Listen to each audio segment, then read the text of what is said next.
જય નંદી મહારાજ મિત્રો, આ છે તમે જે જોઈ રહ્યા છો એ અમારે શશીભાઈ સરવૈયા જે નવયુગ ફાઉન્ડેશનના અધ્યક્ષ છે અને આજે અમારે ધણકુટ ગૌશાળાની એક નાનકડી ગૌશાળાની મુલાકાતે પધાર્યા છે મિત્રો. તો આપણે એમની પાસેથી આપણે માર્ગદર્શન થોડુંક લઈશું. અને શશીભાઈ, આપણે તમે અહીંયા ગૌશાળા પર તમને કેવું લાગ્યું મુલાકાત કરી એ બદલ?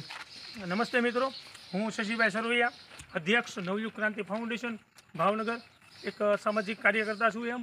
અને આજે ધનકુટ ગૌશાળાની મુલાકાતે આવેલો છું એમ. અને આ ગૌશાળામાં આવ્યા પછી મને ખરેખર બહુ આનંદની લાગણી અનુભવી રહ્યો છું. જેમાં મેરાભાઈ મકવાણા આ ધનકુટ ગૌશાળાના પ્રમુખ છે, જે લગભગ 30 થી 32 નંદી મહારાજ અને ગાયોની સેવા કરી રહ્યા છે, અને નિસ્વાર્થ ભાવે, અને તે પણ પોતાના ખર્ચે. જે ગૌશાળામાં લગભગ લોકોનો ફાળો નહિવત સંખ્યામાં આવે છે, અને એમાં નંદી મહારાજ, બિનવારસી ગાયો, બિનવારસી પશુઓ, જેમાં પક્ષીઓના માળાઓ, કીડી માત્રનું ભરણ પોષણનું કામ કરી રહ્યા છે. અને મિત્રો, તમે જોઈ શકો છો આ ધનકુટ ગૌશાળા છે, જેમાં તમે નંદી મહારાજ જોઈ શકો છો એમ. તે લોકોની અહીંયા સેવા થઈ રહી છે. તેમનું ભરણ પોષણની સંપૂર્ણ જવાબદારી મેરાભાઈ મકવાણા નિભાવી રહ્યા છે. અને આ એક એવી સંસ્થા છે જે વગર ડોનેશને ચાલતી હોય એ રીતની સંસ્થાઓ છે, જેમાં લિમિટેડ લોકો જ માત્ર આ સંસ્થાને દાન આપીને આ સંસ્થાને ચલાવી રહ્યા છે. એમ તો આમ વાત કરીએ તો આમ નાના માણસો વધારે આપણને સપોર્ટ કરે છે. જે આપણે મોટા માથાઓ છે, કોઈ એવા રાષ્ટ્રીય આગેવાનો છે, આજ સુધીમાં એવા કોઈ મોટા માણસ છે જે અહીંયા આપણે આવી અને સાથ કે સહકાર આપણને કોઈ મળ્યો નથી. એવા કોઈ રાજકીય આગેવાનો હોય કે સામાજિક આગેવાનો, પણ સૌથી વધારે આપણને શશીભાઈ જો સપોર્ટ મળ્યો હોય ને, તો આપણે સૌથી વધારે નાનામાં નાના આપણી કેટેગરીના જે લોકો છે ને એ જ લોકોએ સાથ સહકાર વધારે આપ્યો છે એમની સૌ પ્રથમ. તો મેરાભાઈ, હું એક વાત કહેવા માગું છું કે અહીંના તમારા ગામના સરપંચ, ગ્રામ્ય તલાટી, એવા કોઈ તમારી ગૌશાળાની મુલાકાતે આવ્યા હોય અથવા તો તમને કોઈ પણ રીતની સહાય કરી હોય, એવું કાંઈ બનેલું ખરી આજ સમયમાં? ના, એક દિવસ આ બાજુ સરપંચ અમારા ગામના નીકળ્યા હતા, તો મેં એમને કીધું હતું, મેં કીધું ભાઈ સરપંચ શ્રી, આ બાજુ તમે પધાર્યા છો તો અમારી ગૌશાળાએ ચા પાણી પીવા આવો એમ. તો એને તરત ફોન કાપી નાખ્યો ને અમને કોઈ હા આવું કે ન આવું કોઈ જવાબ જ નથી. પણ આજ સુધીમાં અમારી ગૌશાળાની અંદર કોઈનો પગ હજી મોટા માણસનો પડ્યો નથી. એવો સરપંચનો અહીંયા પગ કોઈનો પડ્યો જ નથી આ જગ્યા પર. અને હું એક એવું પણ માન્યતા ધરાવું છું કે આ અમારી ધનકુટ ગૌશાળા છે એટલી પવિત્ર છે કે અહીંયા કોઈ, ખરેખર તમે અહીંયા આવ્યા છો તો ખરેખર તમે મહાન વ્યક્તિ છો, તો જ તમારા પગ અહીંયા પડી શકે. ને આ જમીન ઉપર ખોટા માણસો કોઈ આવી ના શકે. જે નીતિના હાસા હોય માણસો એ જ લગભગ અહીંયા આવે છે અને અમારી મુલાકાત કરે છે.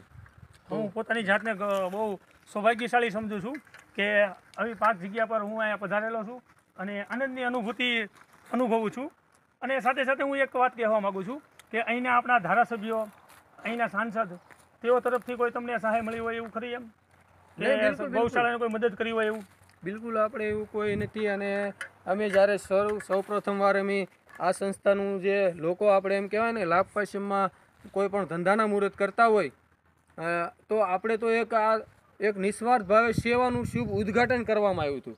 અને તેની અંદર આપણે કાયદેસર શશીભાઈ, મારી પાસે હજી એ પ્રૂફ સાથે એ કાર્ડ છે, મેં એકવાર તમને બતાવેલા.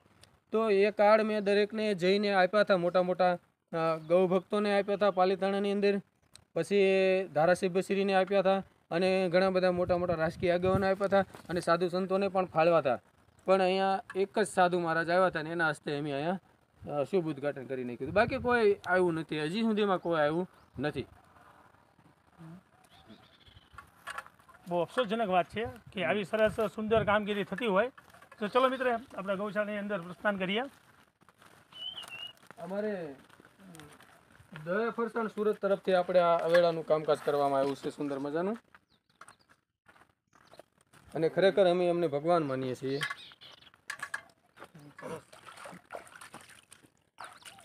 નાના સરસ છે.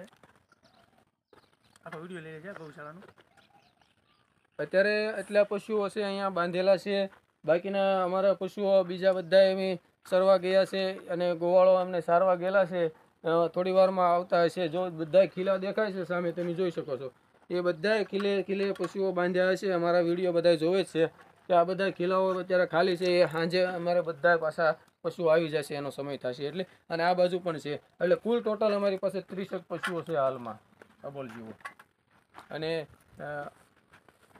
10-12 અમારે કૂતરાઓ છે, જેમાં 5 નાના ગલુડાઓ છે અને 5-7 મોટા કૂતરાઓ છે, બરાબર. સાથે સાથે આપણે અત્યારે 2-3 તો સિસોડે જ્યાં આપણે તંદુરસ્ત ડીપાનું ઉદ્ઘાટન કર્યું ત્યાં વયા આવે છે સાથે સાથે.